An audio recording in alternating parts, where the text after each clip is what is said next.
ચંદ્રકાંતભાઈ છાપૈયા એવું વ્યક્તિત્વ જે અભ્યાસ્યું છે, પોતે સીએ છે અને આપણી સમાજનો ઇતિહાસ જે ભૂલાઈ ગયો હોય અથવા એવી જગ્યાએથી રેકર્ડ ભેગો કરીને આપણી સમાજ સમક્ષ વારંવાર રજૂ કરતા હોય છે, એવા ચંદ્રકાંતભાઈ છાપૈયાએ જે મહેનત કરી છે એના માટે બે શબ્દો અબજીભાઈને કહું કે ચંદ્રકાંતભાઈનો પરિચય કરાવશે અને પછી ચંદ્રકાંતભાઈ એનું પ્રાસંગિક ઉદ્બોધન કરશે. અબજીભાઈ. આ ચંદ્રકાંતભાઈ છાપૈયા કોટડા જડોદરના છે.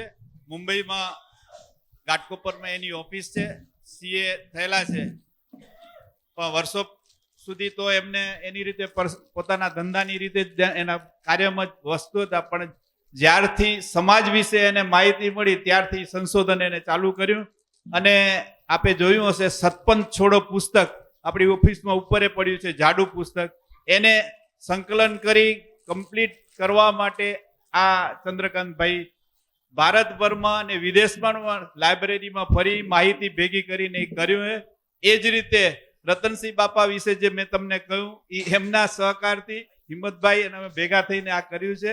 એટલે આ ઇતિહાસ મેળવવો અને એને સંગ્રહ કરી અને બંધારવો એ એમનું કામ છે. ચાર્ટર્ડ એકાઉન્ટ હોવા છતાં આ બધું કામ કરે છે. એટલે હવે બહુ વિશેષ સમય નથી લેતો, હવે એમને સાંભળીએ આપણે. ધન્યવાદ પ્રમુખશ્રીને.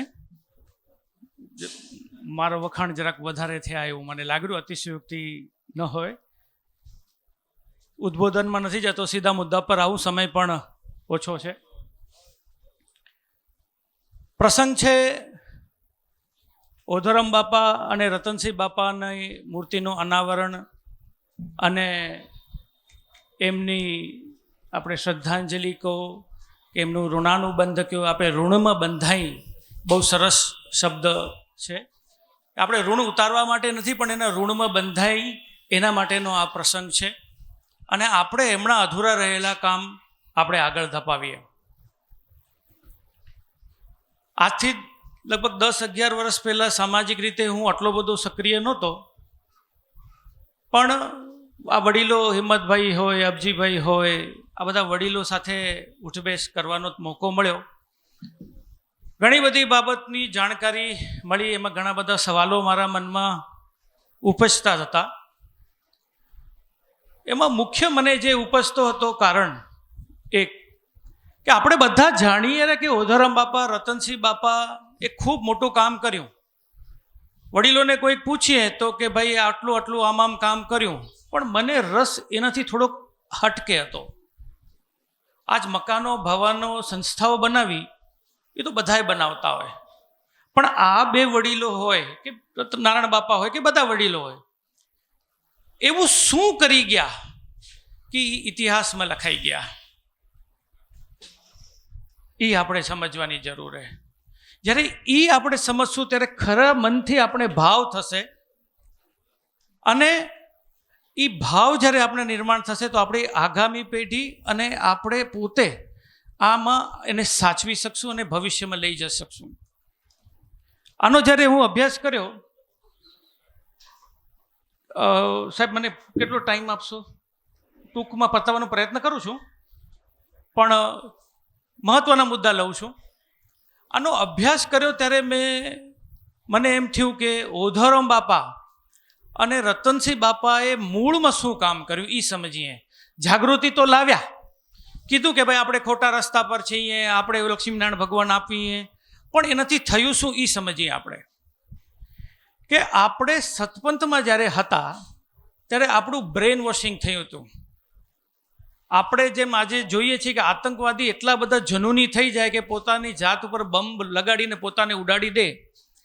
શું એ બુદ્ધિ વગરના માણસો હતા કે છે? આતંકવાદીઓ નથી, બુદ્ધિશાળી માણસો છે, બધા ભણેલા ગણેલા છે, પણ છતાં એનું મગજ કઈ રીતે ફેરવવામાં આવ્યું કે એ આટલું બધું છેલ્લી કક્ષાનું કૃત્ય કરવા તૈયાર થઈ જાય છે, કોઈને મારી નાખે, મરવા તૈયાર થઈ જાય. તો એવું આપણી સાથે થયું. તો આમાં જ્યારે તમે ઉપરશો તો તમને ખબર પડશે, પણ હા, આપણી સાથે પણ આવું જ થયું. પણ દુર્ભાગ્ય આપણે એને ઓળખતા લગભગ 500 વર્ષ થઈ ગયા. આપણે બધા અલતાકિયાના શિકાર થયા છીએ. સતપંથ આપણે આજે સમજીએ છીએ કે ઇસ્લામ ધર્મનું એક ફાટું છે, પણ આપણા વડવાઓ જે સતપંથમાં આટલું બધું પકડી બેઠા હતા, એને પૂછો, એ જૂના રિપોર્ટમાં વાંચો તો સતપંથ એ કલિયુગનો સાચો હિન્દુ ધર્મ છે એવું આપણને કહેવામાં આવ્યું હતું. જો કોઈ વસ્તુ સાચો હોય એવું આપણા ધર્મગુરુના માધ્યમથી કહેવામાં આવે, અને એ એમના દશાવતાર ગ્રંથમાં તમે જાઓ, સતપંથનો ઇમામ શાહ દ્વારા લખેલ દશાવતાર ગ્રંથ, તો દશાવતાર ગ્રંથમાં ભગવાન કૃષ્ણના મોઢે આવું કહેવામાં આવ્યું છે, જો મારો જ ભગવાન, મારો જ ઈષ્ટ, જેના પર મને પૂરી શ્રદ્ધા હોય, એ જ મને જે પંથનું વાત કહેતો હોય, તો મારી એ પંથ, સતપંથનો જે ઇસ્લામનો પંથ, એને સ્વીકાર કરવાની શક્તિ, એના પર વળગી રહેવાની શક્તિ, એના પર મનોમંથન, મને કે મારું મન એનામાં ચોંટવાની જે ભાવ થાય, અથવા તો જે મારું બ્રેન વોશિંગ થાય, એ ગજબનું હતું. એ આપણે ઓળખી નથી શક્યા. હવે આપણે ઓળખવા માંડ્યા છીએ. પણ સમજો કે આવી પરિસ્થિતિમાં જ્યારે આપણે ગળા ડૂબ એ વાતને સાચી સમજતા હતા, એ બ્રેન વોશિંગનું ધોવાનું કામ કર્યું હોય તો એ ઓધરમ બાપા અને રતનસિંહ ખીમજીએ કર્યું. એટલા માટે આ મહાન છે. શું રીતે, કઈ રીતે કર્યું?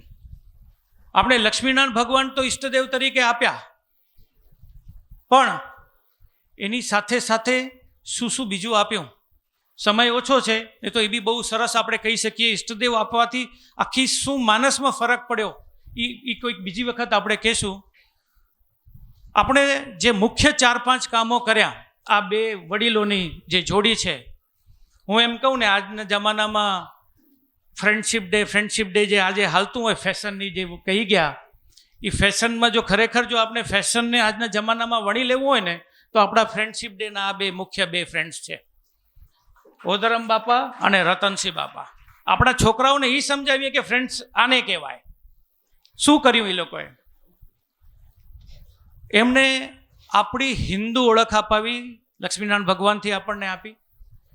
બીજું મહત્વનું કામ એને માટે શું હતું કે આપણે જે મહેસાણા, ઊંઝા, અમદાવાદની આજુબાજુ રહેતી આપણી આ જ્ઞાતિ હતી, ભાઈને વિનંતી, થોડી વાર ઊભા રહી શકશે તો સારું રહેશે. તો એ આપણે જે ભૂલેલા હતા, આપણું મૂળ જે કપાયું હતું, એટલે કે કડવા પાટીદાર તરીકે એ ઉમિયા માતાજી મંદિર વાંઢાઈની સ્થાપના કરી, આપણી જ્ઞાતિની મૂળ જ્ઞાતિ સાથે આપણે જોડ્યા. એ આ બે વડીલોમાં મુખ્ય રોલ હતો. એમાં ઓધરમ બાપાનો તો ખાસ. રતનસિંહ બાપા અને નથુનાનજી, એમની સનાતની કચ્છ કડવા પાટીદાર સનાતની સમાજ હતી, એમને પૂરો સહયોગ તો હતો જ, પણ જો ઓધરમ બાપાનો જો વિઝન ન હોત, ઓધરમ બાપાની સોચ ન હોત, તો કદાચ આપણે આ મૂળથી કપાઈ ગયા હોત. કારણ કે કોઈ પણ માણસને ધર્મ પરિવર્તન કરવો હોય ને, તો એને ઇતિહાસથી પેલો કાપવો પડે અને બીજી એની ઓળખથી કાપવી પડે. ઇતિહાસથી કાપવા માટે આપણા વૈવંચાઓને જે વાત કરી અબજી બાપાએ, વૈવંચાઓને આપણામાંથી એને બાકાત કર્યા અથવા એને તિલાંજલિ આપી, એ આપણા ઇતિહાસ કાપ્યો અને જ્ઞાતિથી કાપવા માટે આપણે અહીંયા લાવ્યા, કચ્છ આવ્યા, પણ મૂળ જોડી દીધું. એમની સાથે સાથે આપણી જ્ઞાતિમાં કેળવણીની બહુ મોટી ખામી હતી. આપણે અભ્યાસ નહોતા આપણા જ્ઞાતિમાં. રતનસિંહ બાપા 3જી ધોરણ સુધી માત્ર ભણેલા હતા. નારાયણ બાપા આપણે ખબર 5મી ધોરણ સુધી ભણેલા હતા, પણ સૂઝબૂઝ ગજબની હતી એમનામાં. 14મા વર્ષે એ ધર્મના કામે લાગી ગયા હતા રતનસિંહ બાપા. તમે એ સૂઝબૂઝની કલ્પના તો કરો. અહીંયા વિરાણીથી મુંબઈ કમાવા ગયા, ત્યાં કોઈક શેઠનું નામ લેતા હતા, હું તો ભૂલી ગયો અત્યારે નામ. એ શેઠના ત્યાં રાતના સુવાની વ્યવસ્થા ન હોય તો હાથગાડી ઉપર કે ઠેલા ગાડી ઉપર બિછાણું પાછીને રાતના સૂતા, ઝાડ મહેનત કરતા રતનસિંહ બાપા. પણ સમાજ અને પોતાની જ્ઞાતિ માટેની જે દાજ હતી ને, એ દાજ એને કરી. અને કેળવણીની જે ખામી એને દેખાતી હતી ને, એના માટે એને છાત્રાલયના વિચારો આ સમાજ, આ બે જોડી દોસ્તાર ફ્રેન્ડ્સે એ 1945માં પહેલી વખત કરી. ભુજમાં આપણી જ્ઞાતનો છાત્રાલય બને, જેથી કરીને આપણી જ્ઞાતિને છોકરાઓ અભ્યાસ કરી શકે, આગળ વધે, એના માટેના પહેલા વિચારો એમને કર્યા. ખાલી વિચારો મૂક્યા નહીં, પણ એના માટે મુંબઈ, નાગપુર, કલકત્તા બધે ફર્યા અને 10,000 રૂપિયા, જે તે સમયના 10,000 રૂપિયા જેવી માતબર રકમ પણ દાન રૂપે ભેગી કરી. આટલી બધી જજુમ્યા. એમની સાથે સાથે આર્થિક રીતે આપણે બહુ પાયમાલ હતા. આપણા ઘરે પ્રસંગ હોય, સુખનો હોય કે દુઃખનો હોય કે ધાર્મિક કોઈ બી પ્રસંગ હોય, એટલે એક જ પહેલો આવે કે ભાઈ તમે અહીંયા ખાનામાં આટલા રૂપિયા દો, સૈયદોને આટલા લાગા દો, આટલા એના કર દો.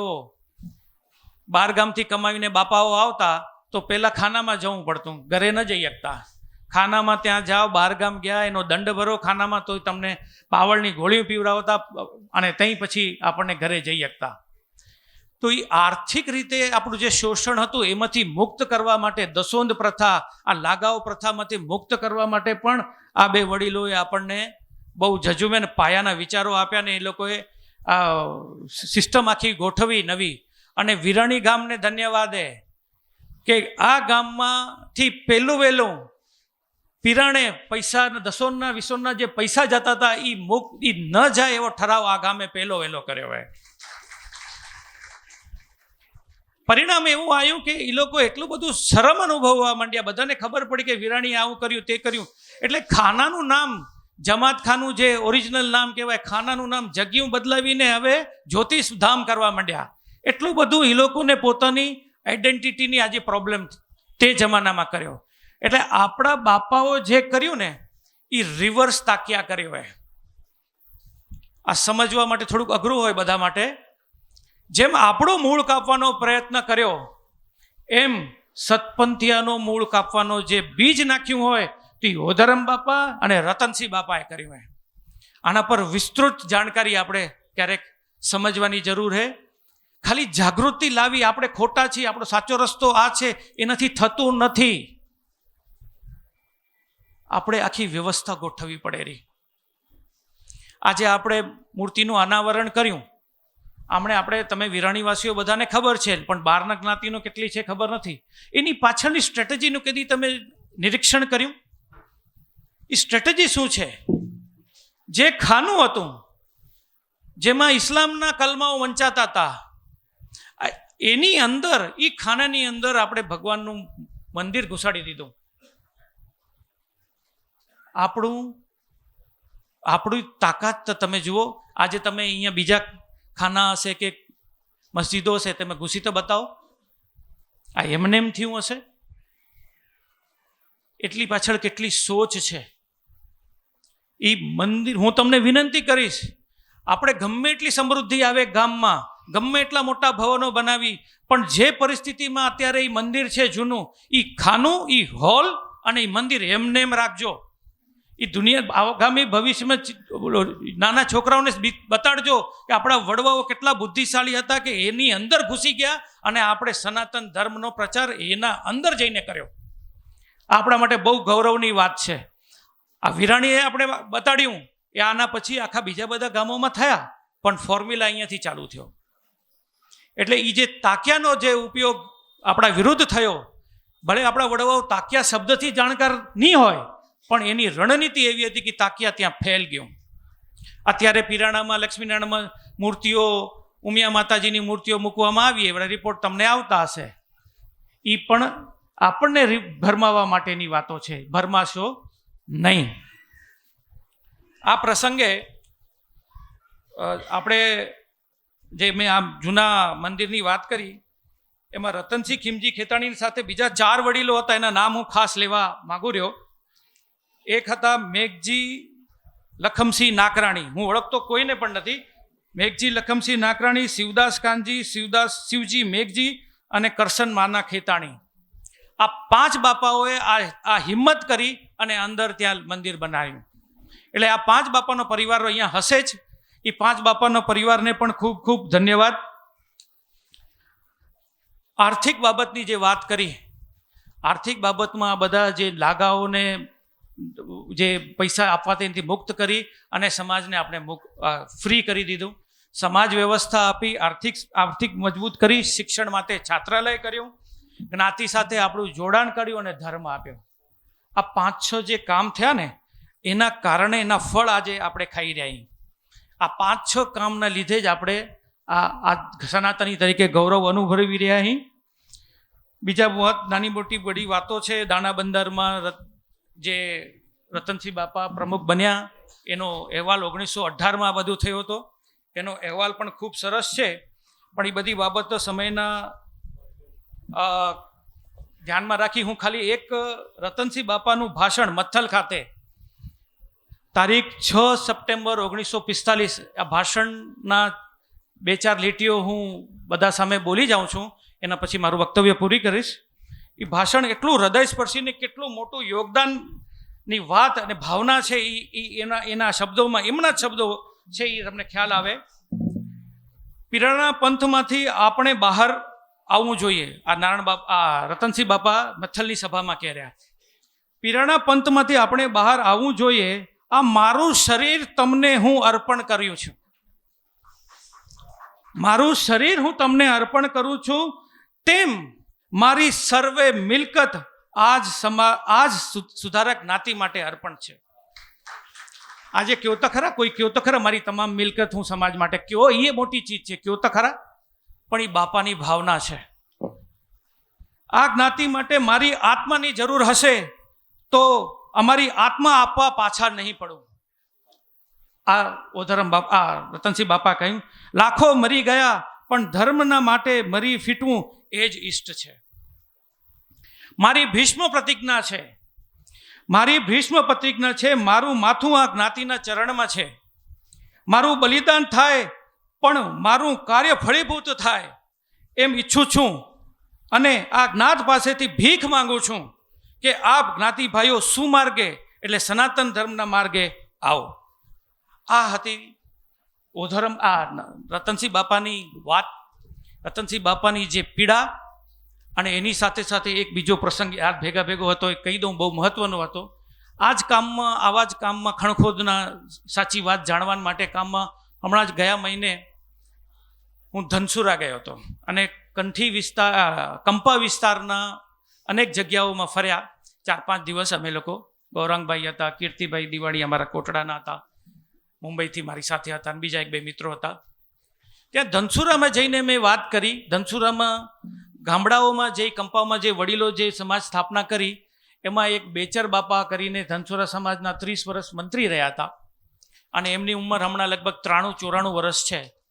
એમને કરીને વાત કરીને પૂછ્યું, એમનું વિડીયો રેકોર્ડિંગ પણ આપણે લઈ આવ્યો હતો, પણ આપણી આ પરિસ્થિતિ બગડી એટલે ન બતાડી શક્યા. એમ માવજી બાપાનો પણ વિડીયો હતો, પછી યુટ્યુબ લિંક મોકલાવી દેશું. બહુ માવજી બાપાએ જે છણાવટ કરીએ ને કે ઓધરમ બાપા ને રતનસિંહ બાપા જ્યાં જતા પ્રચાર માટે અને સતપંથવાળા જે પાણા માતા હતા અને એ લોહી લુહાણ થતા હતા, એ મારી માએ મને કીધું હે એ લોહી લુહાણ થતા, મારી મા નાના હતા છતાં ઓધરમ બાપા એમ કહેતા કે ભલે ફિકર ન કરો, લોહી લૂછીને પાછા પ્રચાર કરવા લાગી જતા હતા.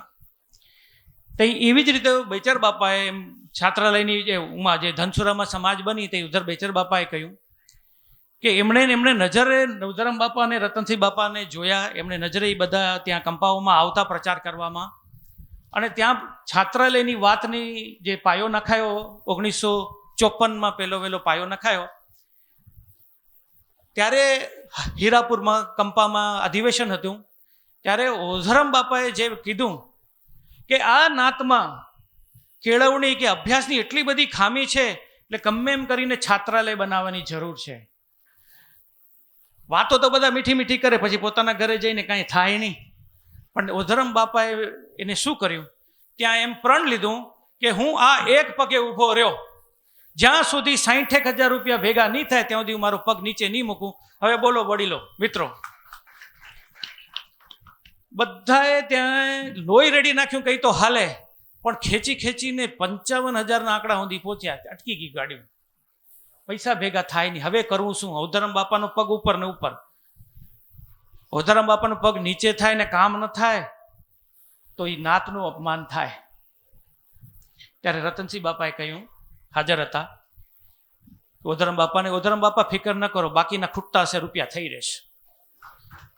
રતનસિંહ બાપાએ જે બાંયધરી દીધી અને એ ઓધરમ બાપાએ પગ નીચે મૂક્યો.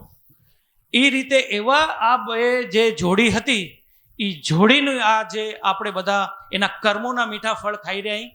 આજે તમે જુઓ આપણી સનાતની નાતમાં તમે જો કહીએ તો લગભગ 99% આપણે લક્ષ્મીનારાયણ ભગવાનને ઈષ્ટદેવ માનવાવાળા છીએ.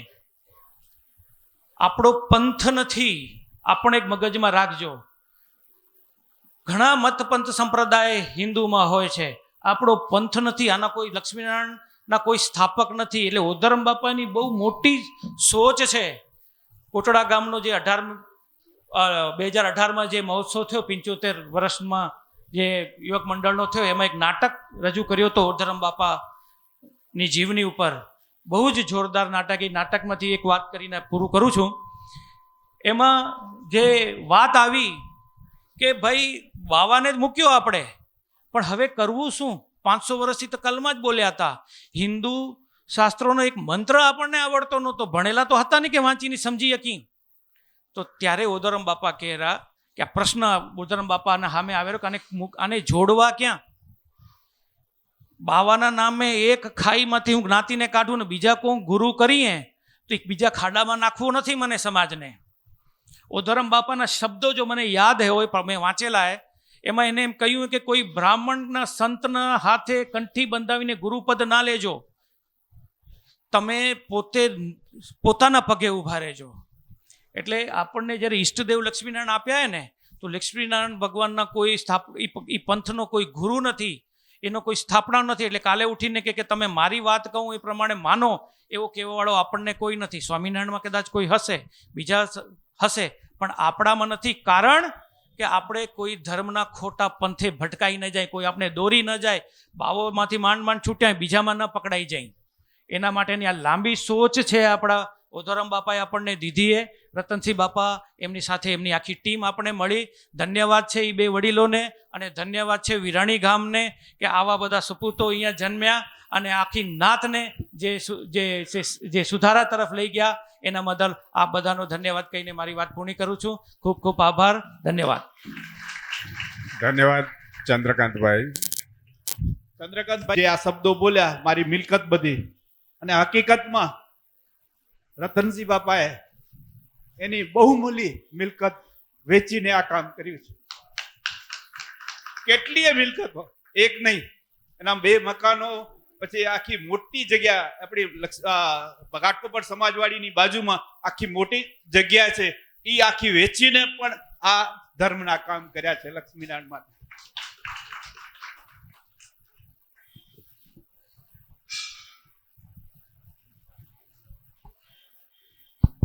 મારી પાસે નોંધમાં હતું પણ સમયના અભાવ નહોતો પડ્યો, પણ હવે વાત નીકળી એટલે કહી દઉં. મિલકતનો ખાલી આછરો દઈ ને, આજે જો એ બધી મિલકતો જે વેચી છે ને એનું ખાલી આજનું ટોટલ મારીએ ને એ હજારો કરોડમાં થાય. કલ્પના કરજો કે એને શેના માટે દીધી? સમાજ માટે. પોતે હિંમતભાઈ કે એને બધા દુઃખ એઠ્યું હશે અને ભગવાનની કૃપા રહી કે આ લોકો આજે બહુ સાધન સંપન્ન છે, પણ છતાં હોવા છતાં આજે એવડી બધી મિલકત આપવી કોઈ રમતની વાત નથી. આપણી નાત માટે ને કેના માટે? આપણા ભલા માટે. એના તો એ તો હકી જ હતા, પણ આપણા ભલા માટે આ કરીએ. એટલે આપણે રતનસિંહ બાપાના જેટલા ગુણગાન, આ તો ઘણી બધી વાતો છે, કોઈ કરું તો હજી 2 કલાક બીજા નીકળી જાય, પણ તમે 2 કલાક સુધી તમે આમને આમ જ સાંભળશો શાંતિથી. એટલી બધી વાતો છે, પણ બીજી વખત કોઈ દિવસ ગોઠવશું આપણે. આભાર ચંદ્રકાંતભાઈ. તમારી પાસે કેટલી માહિતી છે અને કેવા વક્તા છો મેં તો સાંભળેલા છે, પણ આપણા યુવા મંડળને પણ વિનંતી કરી કે ક્યારેક ચંદ્રકાંતભાઈનું ટાઈમ લઈ અને સાંભળીએ. ફરીથી આભાર ચંદ્રકાંતભાઈ.